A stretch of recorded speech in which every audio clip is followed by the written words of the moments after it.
أدقلن كالالو بوتا يفلطي بعرى عد قويتو يفلطي نبي إساس ينقرنا له نحن هجين قويتاناي قويتا لي قويتاناي مفلاي أبينا عد قويتانا بيت كريستياني خالي مفلاي أبينا انسسا لطعمو يفلط نحن هجين طعمنا لقودناي مفلاي أبينا حاوسنا نتكمل لنا እግዚአብሔር አምላክና ዓይነ ልቡናና ይብርሃና ጫት ስለለው ሓምኻ ሓሽሽ ስለለው ሓምኻ ሰውነትካ ካብ ሙብልሻ ሓሊፉ ኣዕጽምትኻ ስጋኻ ካብ ምውዳእ ሓሊፉ ለምጽ ሓድሽ ነገር የለይ ለምጽ ለውጥ ነገር የለይ ኣብቲ ጭንቅና ግዜ ኣብቲ ጸልማት ግዜ ልኽወረ ገዛ እንተለን ፈልጥ ኮይና ንጋገለና ኢና ብዕራይ ዓዲ ጎይቱ ይፈልጥ በረኻዊ ዒሉ ኣብ ስርሑ ዒሉ ጽልምት ክብሎ ከሎ ዓዲ ጎይቱ ይምለስ ንሕና ለጽልምት ክብለና ከሎ ላብ እግዚአብሔር ንምጻእ እታ መከራ ሓንትያ እታ ምስማር ሓንትያ ከምኡ እታ መስቀል ሓንትያ እታ ሽግር ሓንትያ ነገር ግን ለፈያታይ ዘጸጋም አልሐሊሕዎ ካብዚ ይሰውረና ለፈያታይ ዘጸጋም አክሒልዎ ለጎይታ ክትጻረፍ ገይርዎ ፈያታይ ዘየማንካ አሚኑ አጠንኪርዎ ኩራር ዘክርስቲያን ኣብ መከራ ልጥንክር ይሐያል 20 ዓመት ሙሉ 30 ዓመት ሙሉ ልዕልኡ ለተሸከመካ ቦል ተሸከመትካ ደላ ሓግዛ ከተብሪያ ግዴታኻ እዩ ለአኻል ተአምን ቤተ ክርስቲያን አላ كتوريا قديتها خيو لا أخل تأمن لا أخل أمن عدنيو عد كتقبل لا تخ حالات النتي سلسي حالات النتي كتواسع لتفتر خلا على ما كتردأ يقبا ليه وتخلي ترد الجزية كمتصي سلسي ناقا بحات خزن قحد تخب مو على خز بريم مهرخ خز بريم مسرحها ناقا بحات لماني ناقا بحات دكما ناقا بحات عقملو لسب كي تخون بكذا كتاك تقبل يقبا لك خمسة سعرهم كتخون يقبا سرحتنيا كتخون يقبا نسخة ولا سب هندت في النقطة رأيكا نسخة ولا سبات نجستات مدري ناي مدري هافاتن ولا عندهم تلقلوي ترأيها ولا تحت إجرنا إخا راولين عقوها هم يدبل مصحف يايكم ملختي معرف خلتها وما أقصى نمر تحت مكايد أجرينا ترى هينو أفتحت أمانة نرد أكعينا ولا تولها عايزها تحبس نسخة من جست سماعات جنات خايا من قست سماعات أمدر تجافي أكامو من قست سماعات جن لا خايا لك تعمل تلقلويت عبيت من قست حامل تركات بنادق سبات التلعقات عبيت من قستي حامل تركات فلو نسخون من قست سماعات ناتخايو ولا سبين عقنا ولا سحب صاصير عينا ولا سب تبي أي خايب لنا ولا سب أي ترحي لنا ولا سب أي تطعمي لنا ولا سب سخات عنا الخايب لنا ويلي كحملنا صرغ بيل حنا ناملخ دني كاب صحاي اند كان تايغرق يصل متكا ولا هندين دغره فري عيني هليخا بايت مالتكو كل لخله رغزيو ነገር ግን زعانه كل لخولسي بእግዚአብሔር እዩ يكون سلام بهايلك اتل بالله ولا يترف اتل سته ولا يترف ولا عالم نشرب لقرص ايها لنا እግዚአብሔር ልባል عي هبتلنا استتسيناخ بعد طرحنا ولا كل تعالينا شغرኛታት ولا كل تعالينا ድኻታት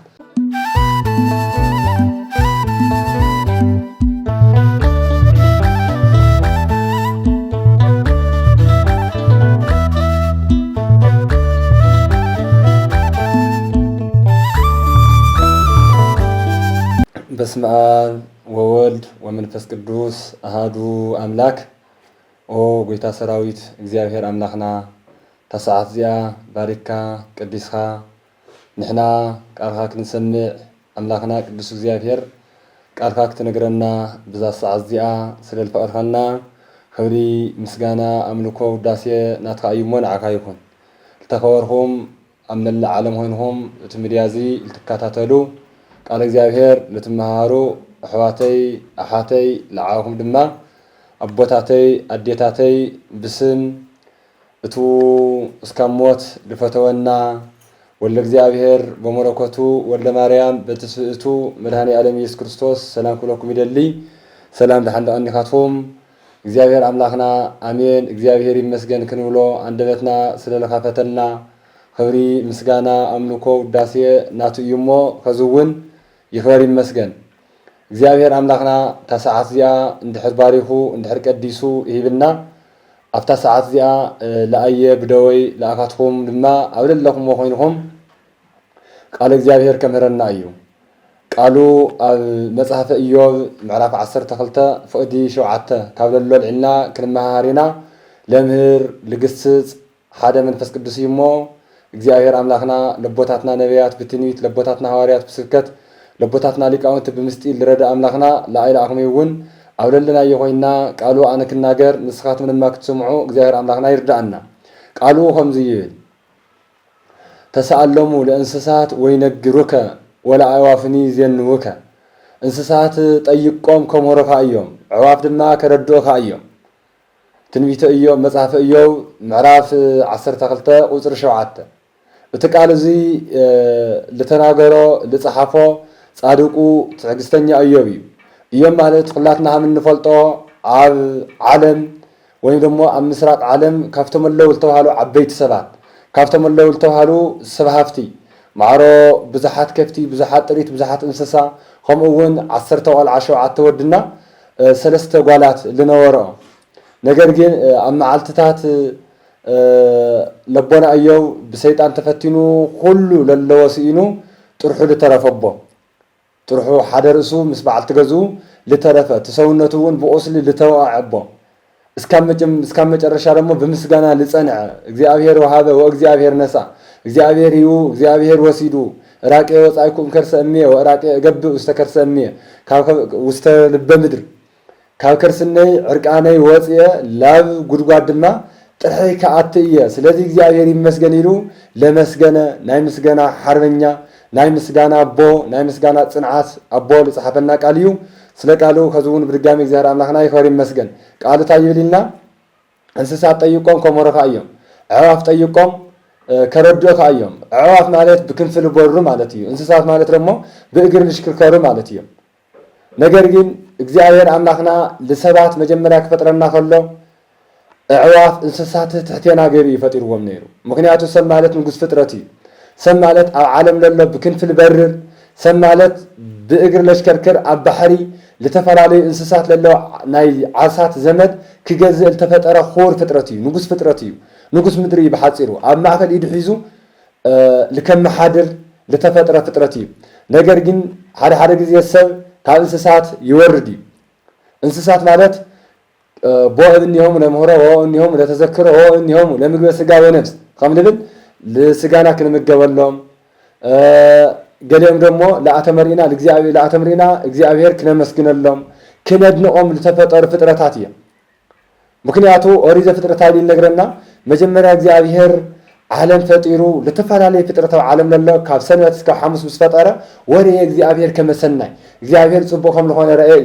لسه مسفترة جين وري إجزاء غير كما تكسنة سبجين بتعم صبوي بتعم صبو كابت عالم لله كل اللي بدأته كابت حيو اللي بدأته كورق اللي بدأته كالماز اللي بدأته سلزي ودسه لله كله قدوسي فولي فطرتي سب يكبر ان كل فطرت يبل خالي مصحفون سب كل فطرت لخبره فطرتي لبنا القران ذا كريستيان خزي نحنا سونتنا دربينا كبرنا طفينا كابل سب العلي ورق لافتنا كاب سب العلي قرش لافتنا بي سمالت العلي ورقيو سمالت العلي قرشي سمالت لعلي تللو كل ماتريالي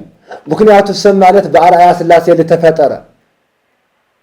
سقاو انسساو بيتالي هونسي خلنا ملعكاوي ناي ملعكي ناي انسساي فطرتات دميرو حدا لقولا قدوس فطرت خور فطرتي سلازي ما نمودسب نسخي هيوتي اي تسلي سونترو ايتنعاي تنعسه اوتوماتيال تنعسه ناي مدري قساوي ነገር لبلا على ستة قوالا تسعالخي سبب البهال عبي ماننة اللكي بسونتك كتخور يقبا እግዚአብሔር አምላክና ሰውነትና ተፈጥሮና ትፈልጥ አይነ ልቡናና ይብርሃና ስለዚህ አቦና ኢዮብ ዚአቶም ናይ እንስሳት ባህሪያቱን ስለልፈልጥ ታይነ ሰብ ማለት ኹር ፍጥረት ይሉ ነገር ግን ሰው ኹር ፍጥረት ለሃለ خبرቱ ይስእል سو خور فترة العلي فترة لعله كاب إنسانات لورد الجزينيو خم إنسانات هون خان الجزينيو كده سداوي سنذكر وت ويا عمل هو كنا كمان إنسان سبسي خور لعله يفلتي خم إنسان خان يبر كم إنسان خان زي هرام نحن يسورنا إنسان خم إنسان خان مالتيو وجه حال هم جوي مشي لابد كاس بتشا جزء سنلله متشفر جنز سنلله مسخر بتشا إزي إنسان بحري بحر ملأك بحر لا يولو እግዚአብሔር አብ ባህር ላይ ይሉ እግዚአብሔር ለመስል መንነት ላይ ይሉ ካዚ መሆን እግዚአብሔር አምላክና ይሰውረና ስለዚህ خالي نبي إساياس تايل أب تنويت إساياس معرف حدا ورد يلفت قصر خلة تكرابي سمع سماي وعزمي مدر سماي سمع مدرون الدامس يلمو أدق لهين أنرا بيت زعتريا وأدق مكما وبيت أجزيو دحراي قويتو فريتو أدق ون عد قويتو فريتو وإسرائيل السئي أنرا هزين يلبوا إسرائيل جن يفلتي هزيون يفلتني إسرائيل ون يتردني ولد يردكو على حقه وأمن تسألوني ولاد ولد عبية لساتهم جن تريموني توم بحري خافين للشاجر هو توم التفاعلي مكرا كان التفاعلي أحيزاب لدحن هو كان التفاعلي وقع الفوس هو لدحن هو كان التفاعلي معات لسور هو إسرائيلاويان وتعالى الجور كلهم رسيعهم كوران ذا كريستيان خزون لا إله إلا هو الجزائر عملنا هم لا لتي أن الله وتلمت كله كريستيان وتلدحن هو كريستيان وتلفتر هو كريستيان وتلمجوا كريستيان وتلحليه كريستيان ناتي من قد قديفو كان إنسان وريدو بعراك حشنا حميلو أرجع حشنا خميلو أرجع لين كلامي اللي بوتاي فلتيو بعراك عد قويتو يفلتيو نبي إساسي نقرنا له نحن هجين قويتاناي قويتا ليه قويتاناي مفلاي أبينا عد قويتانا بيت كريستياني خالي مفلاي أبينا إنسان لطعمه يفلت نحن هجين طعمنا لقول الناي مفلاي أبينا حاوسنا نتكمل لنا እግዚአብሔር አምላክና አይነ ልቡናና ይብርሃና ሰቢኻ ንስኻ ሰቢኽ ንስኺ ክጨንቀካ ከሎ ክትሽገር ከለኻ ክጽልምተካ ከሎ መፍትሒኡ ቃል እግዚአብሔር ብቻ እዩ መፍትሒኡ ቤተ ክርስቲያን ምምጻ ብቻ እዩ ተለይ ኮይኑ ጫት ስለለቆ ሓምኻ ሓሽሽ ስለለቆ ሓምኻ ሰውነትካ ካብ ምቡልሻ ሓሊፉ ኣዕጽምትኻ ስጋኻ ካብ ምውዳእ ሓሊፉ ለምጽ ሓድሽ ነገር የለይ ለምጽ ለውጥ ነገር የለይ سخا ጨኒቕካ ደቢርኒ ኢልካ ዳስዋ ብምኻድ ስዋ ላገለልካ ኣልኮላት ላገለጥካ ብምውዓል ካብ ገን ምሽታት ሓሊፉ ተምጽ ሓድሽ ነገር የለይ ጨኒቕኒ ደቢርኒ ኢልካ ሽጋራ ላሰሓብካ ብምውዓል ካብ ዳሞ ጎጎ ብምምሳል ኣፍኻ ጸለሎ ካብ ምምሳል ሓሊፉ ለተምጽ ሓድሽ ነገር የለይ ስለዚ እግዚአብሔር አምላክ ኹር መንነት ኹር ፍጥረት ገይሩ ይፈጢርካ እንስሳት እኮ እንስሳት ልብላዕ ለይብላዕ ይፈልጦ ይግርመካትም እንስሳትማ እቱ አጣልቦን ተሆነ እቱ ልጥጠም ይጥጠም ይፈልጣ ጸልሚቱ ተኾይኑ ላገዘኦም ገና ከይጸልመተ በዓላተም ያአትዩ እቱ ሐሰብ ለኹሉ ገዛ ይፈልጥዎ ንሕና ግን ገዛና እንደሕለ ንፈልጥ ኾይና አፍቲ ጭንቅና ጊዜ አፍቲ ጸልማት ጊዜ ለኹወረ ገዛ እንደሕለ ንፈልጥ ኾይና ንጋገለና ኢና በላይ ዓድ ጎይቱ ይፈልጥ በረካው ዒሉ ኣብ ስርሑ ዒሉ ጽልምት ክብለ ኾሎ ዓድ ጎይቱ ይምለስ ንሕና ለጽልምት ክብለና ኸሎ ላብ እግዚአብሔር ንምጻ እግዚአብሔር አምላክ ምክንያቱ ምስጉዕ ዘና እግዚአብሔር አምላክ ምስጭንቀና ለቀበል አምላክ ስለለለና ለቀበል ስለለና ስለዚህ ንሕና ካብ እንስሳት ክገደልና ይውሊ ስለልኾነ ይውን እዮ ካብ እንስሳት ተማሃሩ ልውሎ ካብ እንስሳት ተማሃሩ እንስሳት ተማሃሩ ክነግርኹም እዮም ኣዕዋፍ ጠይቕዎም ከረድኡኹም እዮም እስቲ ሃፍተን ብክንፊ ልበሩ ከምኡውን ብእግሪ ልንቃሳቀሱ ፍጥረታት ኣብ መጽሓፈ ሰሎሞን ወይ ደግሞ መጽሓፈ ምሳሌ ተባሂሉ ናይ ሰሎሞን መጽሓፍ ሰሎሞን 5 መጽሓፍ ነይዎ ካቶም 5 መጽሓፈ ምሳሌ ይባል ስለዚህ ለታናእየው ቃል ለታእየው እንስሳት ጠይቀን ክነግራኻ አየን ኣዕዋፍ ጠይቀን ከምህራኻ አየን ለና ሃመገረ ማምኖ ምሁርና ንሽተ እግዚአብሔር አምላክና ይፍቀደናሞ አላርና ንጽና መጽሐፈ ምሳሌ ምዕራፍ 30 ፍኡዲ 24 ከም ዝይብል አርባዕቱ ህጹጻን ውስተ ምድር ወእሙንቱ ጠይባን አርባዕተ ጎደሎታት አለዎ አበይ አመሬት ነገር ግን ንሳቶም ናይ ለባማት እዮም ንሳቶም ናይ ጥበበኛታት እዮም ንሳቶም ካብኣቶም ንምሃር ሰብ ተተገኒው ብጣዕሚ ምድራዊ ሃፍቲ ይትረፍሞ መንግስተ ሰማያዊ ሃፍቲ ለውርሱ እዮም ሓላፊ ሃፍቲ ይትረፍሞ ለይሓልፍ ሃፍቲ ግዜያዊ ሃፍቲ ይትረፍሞ ዘለዓለማዊ ሃፍቲ ግዙፍ ሃፍቲ ይትረፍሞ ረቂቕ ሃፍቲ ለውርሱ እዮሞ ካብኣቶም ተምሃር ይብል ንሳቶም ድማ ኣርባዕተ እዮም መን እዩ መጀመርያ ጻጸ ይብል ካብኡ ጊሕ ቀጺሉ ሳልሳይ አንበጣ ራብዓይ ደግሞ ምጭልቕልቕ እዚኣቶም ንሕና ብጣዕሚ ንዕቆም እዮም ንሕና ብቻ ለይኾና ኣብ እዮብ ዘመን ልነበሩ ኣብ ሰሎሞን ዘመን ልነበሩ ቦታት ለዓላቶም ብጣዕሚ ንዕዎም ነገር ግን ኣእምሮን የካ እዩ መስተውዕለ ኣእምሮ ዓዲለካ እዮም ካብኣቶም ተምሃር ካብኣቶም ተረዳ እዩ ለእግዚአብሔር አምላክና ካብኣቶም ተረዳ ብኸመይ ብሙሉኦም እዚኣቶም ኣርባዕተ ዓይነት ጸጋ እኒኦም መቸም መጽሓፈ ምሳሌ ማለት ብምሳሌ ለምህር እዩ ለተፈላለዩ እንስሳታት ብልተፈላለዩ ህይወት ለምህር እዩ ስለዚህ መጀመሪያ ምን ሰርዕና ነርና ጊሐ ማለት እዩ ጊሐ ማለት ሁላትና ምንፈልጦም ለሓንቲ ሓፍትና ለሓደ ሓውና መቋሸሺ ልንጥቀመሉ ሕማቅ ቃል እዩ ነገር ግን ክትመሃረሉ ተኾይነኻ ተምሃረሉ እምበይ ስነ ፍጥረት ሕማቅ የለይ ወዲ ሰብ ክመሃረሉ ተፈጠረ እዩ ጊሐ ማለት ገዛ ምንታይ እያ ትሰርሕ ይብል ኣብ ከውሒ ኣብ ደንበኛ ጠንካራ ከውሒ ዝኾነ ኣብቲ ከውሒ ክትቕመጥ ከላ ኸረምቲ ይምፃእ ሓጋይ ክፈርስ ሰብለይ ይኽእል ንፋስ ይሓይል ዝናብ ክፈርስ ሰብለይ ይኽእል ገዛ እያ ትሰርሕ እሞ ንስኻ እውን ገዛኻ ኣብ ከውሒ ስራሕ ይብል እግዚአብሔር ኣምላኽና ኣመነ ከውሒ ክንሰርሕ እግዚአብሔር ኣምላኽና ዓይነ ልቡናና ይብርህና ከውሒ ማለት እንታይ እዩ ማቴዎስ ወንጌል ምዕራፍ 7 ተተርጊሙልና እዩ ኩልቼ ዘይሰምዕ ቃሌ ወይገብሮ ይመስል ብእሴ ጠቢበ ዝሃነፆ ቤቶ ዲበ ኮኩ ቃለይ ሰሚዑ ለተግብር ገዝኡ ኣብ ከውሒ ዝሰርሐ ለባም ሰብ ገዝኡ ልክዕ ከም ጊሐ ኣብ ከውሒ ዝገበረ ለባም ሰብ ይመስል ዘልሙ ዝናማት ወውህዝዋይስት ወነፉ ነፈሳት ወገፍእዎ ለውእቱ ቤት ወኢወድቀስ መዲበ ኮኩ ተሳረረ ዝናም ዘኒሙ ውሕጁ ንፋስ ነፊሱ ልቲ ገዛ የላግዕዎ ይደፍእዎ ነገር ግን ክፈርስ የከኣለ ክናቃነ እውን የከኣለ ምክንያቱ ሃም ጊሐ ኣብ ከውሒ ስለ ዝሰርሐ ኩራን ዘ ክርስቲያን من يزي أتقال እግዚአብሔር ሰሚዑ ለተግበረ أتقال እግዚአብሔር ሰሚዑ ለፈጸመ ቃል እግዚአብሔር ሰሚዑ ለተግበረካ ወኩሉ ዘይሰምዕ ቃል ወይገብሮ ይመስል ብሲ አብደ ዘሃነፀ ቤቶ ዲበ ሆፃ ቃል ሰሚዑ ለይገብር ግን ሓደ ገዙ ኣብ ሆፃ ኣብ ሓሸዋ ለሰርሐ ሰነፍ ሰብ ይመስል ዘንሙ ዝናማት ወውዝዋይት ወነፉ ነፋሳት ወገፍኡ ወለውእቱ ቤት ወወድቀ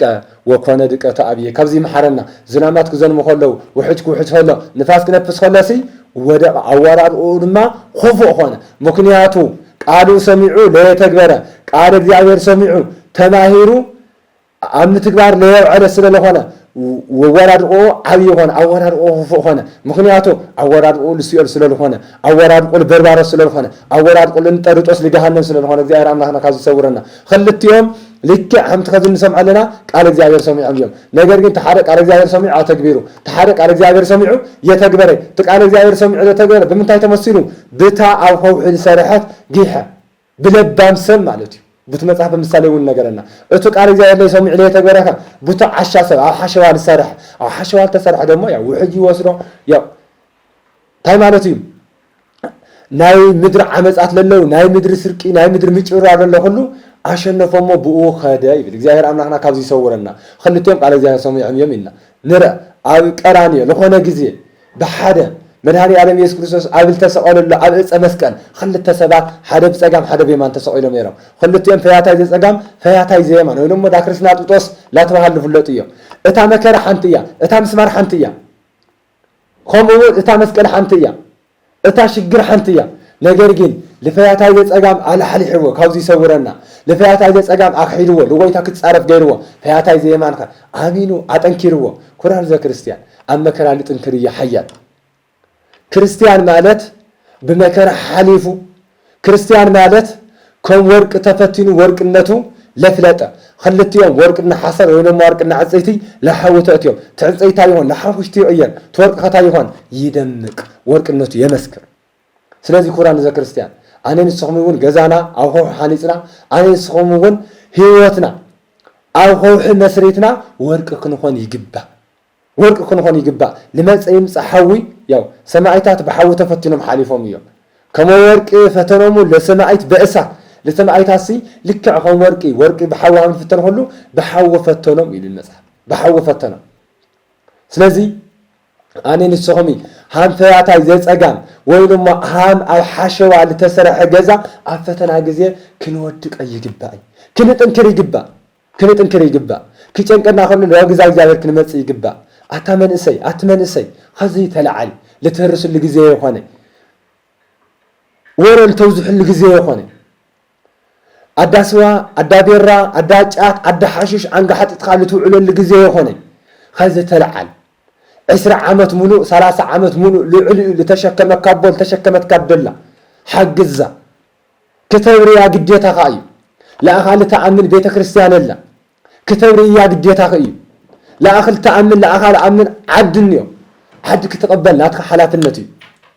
ስለዚህ ሓላፍነትካ ክትዋጻ ለተፈጠርካለ ዓላማ ክትርዳእ ይግባእ ላውዛ ዓለም እዚ ለመጻኻለ ዓላማ ክትፈልጥ ይግባእ ራእይኻ ታይ ምዃኑ እግዚአብሔር ለአኻ ክፈጥረካ ከሎ ብምንታይ ምክንያት አምን ፈጠረካ ሓሲብካ ክትላሐል ይግባእ تزوي خوينو سخا كاب تنعسة لمنتاي كاب جيحي جدكا تنعسة السخا كافتم دخومات فترات تباهيلهم لتصحفوا لمنتاي السخا دكا ما تكون سلازي سخا كم جيحة جزاها أو خوحي كتسرح جبا خلاص تايو خلاص دما صاص مالت انكرا صاص مالت ناص عارف فطرتي صاص مالت أمزعف مثال وخالي بوتا بزوم صعرامات قاتري ليتي لصعرو يمسل نسخاون قاتري ليتي كتصعري يغبا قاتري ليتي صعرها كتمار قاتري ليتي صعرها كتسرح رئسها كترد رئسها كتمجب كاو حليف بيتسبها كتحجز شماغلتات كتحجز أكال لولم أكال كتخون ناي እግዚአብሔር ድሌትዩ ናይ ተፈጥራኻ ዓላማ እዩ ስለዚህ አውዚ ጻጸ ብጻዕሪ ይፍለጥ አውዚ መጽሐፍ ዚሮ መለላ ጻጸ ማለት በመዕቋር በመጥረቃ ጻጸ ማለት ኣብ ግዜ ማይረር ኣብ ቃውዒ ጻጸ ማለት ኣብ ዘሪ ምግቡ ይእክብ ኣብቲ ምግብል ተሳአነሉ በተለይ ኣብ ኸረምቲ ጭቃ ብልበዝሐሉ ነጎድጓድ ብልበዝሐሉ ድካመ ብልበዝሐሉ ደሞ ለላ ኣብ ገዝኡ ኮይኑ ይምገብ ውሕጀ ብልበዝሐሉ ማይ ብልበዝሐሉ ኣብ ገዝኡ ኮይኑ ሙሉእ ኸረምቲ ሙሉእ ላተመገበ ይኸርም ንኣዝ ብለጠራቐሞ ብቱ ብሰነ እቱ ብሓምለ ለጠራቐሞ ምግቡ ማለት እዩ ንስኻ እውን ሰማያዊ ምግብኻ ኣብቲ ዓለም ዝኾንካ ኣጠራቕም መጀመርያ ምድራዊ ኸረምቲ ከይመፀ ወባይቱ ጸልዩ ከመ ኢይኩን ጉያኩም በክረምት ወበሰንበት ኸረምቲ ማለት ነጎድጓድ ልበዝሐሉ ኸረምቲ ማለት ካገዛኻ ለይትወፀሉ ኸረምቲ ማለት ጸልማት ልበዝሐሉ ኸረምቲ ማለት ውሕጅ ልሕይለሉ ልብርትዐሉ ኸረምቲ ማለት ናይ መብረቅ ብልጭልጭታ ናይ ነጎድጓድ ድምፂ ልሕይለሉ እዩ ስለዚ ነጎድጓድ ከይሓየለ ኸረምቲ ከይመፀ ንስኻ ምግብኻ ኣዘጋጂ እንታይ ማለት እዩ ሞት ልበሃል ሓያል ሕማም ልበሃል ሓያል ሽምግልና ልበሃል حيال كي مزة اجرها كي فززة بركها كي دمززة عينها كي تنمكة التراقم خزي من سيلها لها صدقي التراقم من سيلها لها أمن قست سمايات عقر أمن قست سمايات هفتي أدل كوها أفتو شمقلنا جزيل بتلي دمو خرم تسعة أين كسر أصيل لنا أي سرحين لنا أتو حس لنا يحلفه نسخاو ليتن كاساق أسلا سقاو دمو يتقبل الله قال إجزاوية ليتسمع الله بيت كريستيان ليتمر على سلا جزينيا بموت كافتا عالم زي مستوى سلازي كدمزي عزاقاجي تدالة سماياو سنكها أقدم سنكاكم يلم سماياو قعوزها تقعز ممكن يتفتح عالم زي بتشالي يخون خاص كأسأل قعوزة لأمن قصة سمايا سلا للك كومو نامدرون تخوانا خازي من إسائي لها خازي قلوات نيني لها خازي عام نيني لها جنزة سلاللني كسكرية جزيلة سلاللني كتشفرية مع الأقوم ناغا قحات شمقلنا كمسأكاي ناغا قحات ليتسرح اللي جزيل نيو ناغا قحات لعالها يترفمو لبيت سرها يترفمو ليوت خالي يترد اللي جزيل كمسأيو سلازي ناغا قحات خازن قحات تخبمو عالها خازي بليم مهارها خازي بليم سرحها ناغا قحات لماني ناغا قحات دكما ناغا قحات عقملو لسب كيتخون بكذا كاتا كتقبر يقبع لك خمساتا صعرام كتخون يقبع سرحتنيا كتخون يقبع مكنياتو تايو لبوتاتنا ገንዘብ ማዓዝ ይርከብ ብንኡስኻ ማዓዝ ከይድለ ምሸንገልኻ ስለዚህ ቤተክርስቲያንና ብፁዕ ዘይረድእ ርእሱ ልረድእ ርእሱ ልሕግዝ ብፁዕ ይዕድለኛ አይተባሂሉ እዩ ስለዚህ ገንዘብ ስለሌለና ከዚ ክዕውል የክጭፍር የልበሃል ከዚ አቁም ምክንያቱ ስኻ ለተፈጠርካለ ዓላማ አፍታ ዓለም እዚ እትለለ ህይወት ተጣቂምካ እትለለ ዕድል ተጣቂምካ ናብ ሰማይ ምጓዓዝ ስለሆነ ማለት እዩ ከም ጻጸ ጻዕራም ክትኾን ይግባእ እግዚአብሔር አምላክና ጻዕራም ኮይንና ልጻዓርናዮ ልነገድናዮ ከብዝሕና ቅዱስ ፈቃድ ይሁን ቀጽል ለለታዩ አንበጣ ማለት መራሕለ ይውሎ አንበጣ ማለት ብሕብረት ልነብሩ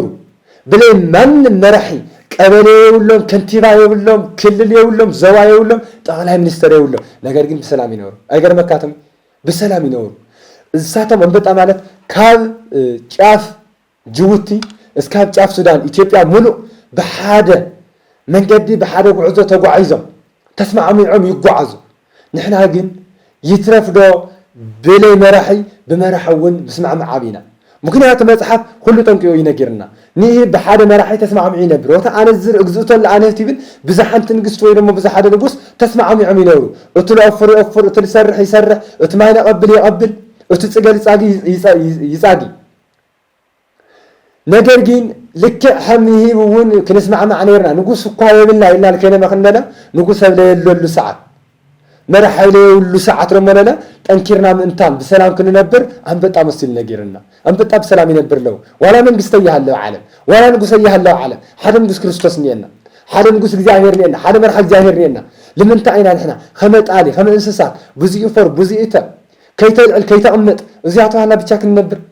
ሰባት ኮይና አእምሮል ባል ዓቢዳኛ ኮንየና አእምሮል ባል ንጉስ ኮንየና አንበጣ እኮ አንበጣ ተራዳዲው ከኸድላ ላኸደ አንበጣ እኮ አንበጣ ተራዳዲው ከይተባአሰ ከይተዓማመፀ ብፍቅር ላነበረ በሓደ ጉዕዞ ላተጓዓዘ በሓደ መንገዲ ላተመርሐ ንሕና ግን ንምንታይ መድኃኒዓለም ኢየሱስ ክርስቶስ እሱ ኮይ ንጉስና እሱ ኮይ ተስፋና ንምንታይ ኣብ ሰብ ንተኣማምን ንምንታይ ፖሊስ ስለለየለስ ሃንጊ ንሰርሕ መንግስቲ ስለለየለስ ሰብ ክትቆትሉ እዙይ ጭካነ ይበሃል በተለይ ወጣት ኣብ ጽቡቕ ይኾንኩም ይኒኦኹም ብትኽክል ከዚ ኣብ መቐለ ለዋዕሉ ንሰምዖ ኣብ ማንም ከተማ ንሰምዖ ጽቡቕ ይኾነ ይኒኦ ሰብ ብጭካነ ላተሓረደ በጊዕካ በጊዕ ክትሓርደ ከለካ ቆረቦት ከይቅደድ ይብሎ ቦታት እቲ ስጋ ደሞ ኣተሓራርዳ እኒኦ በጊዕካ በጊዕ እቲ ተፈጥሮ ክንምገቦ ዝተውሃበና በጊዕካ ሲ ብግሽዒ ብለይኾን ቀቲልካ ብጭካነ ይቕተል በስመ ኣብ ኢልካ ጸሊኻ ጸሎት ተጸልይዎ ልክዕ ብተቦታት ለጽንሕና ተሓራርዳ ይልሕረድ እንበይ ካርና ስለለሓስካ ብለግነኻ በሽዕኻ በጊዕ ይሕረድ ሰብ ግን ብለግነዩ ላበሽዑ ብልሞቸየ ላተሓረደ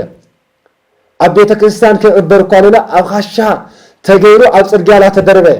ወሓፍካ ዋሕድ መቕመጥ እኒኦ ብጣዕሚ ብልሕዝን መልክዑ ወለዲ ኸዝረ ይመጽእ ላወሉ በዓልቲ ገዝኡ ኸዝረ ይቕልቀል ላበለት እለንኳ ዋሕ ደርጎ ዓልበለ ንሱ ዶ ይኾን ላበለት ተስፋ ላገበረ ውላድ ኣባ ኸዝደይ ይመጽእ እዩ ንምንታይ ምሽዩ ላወሉ ተስፋ ላገበሩ ለከ ሰብኣይ ምስኪናይ ሃንደፍ ላለም መንገዲ ካብ ስርሑ ክምለስስ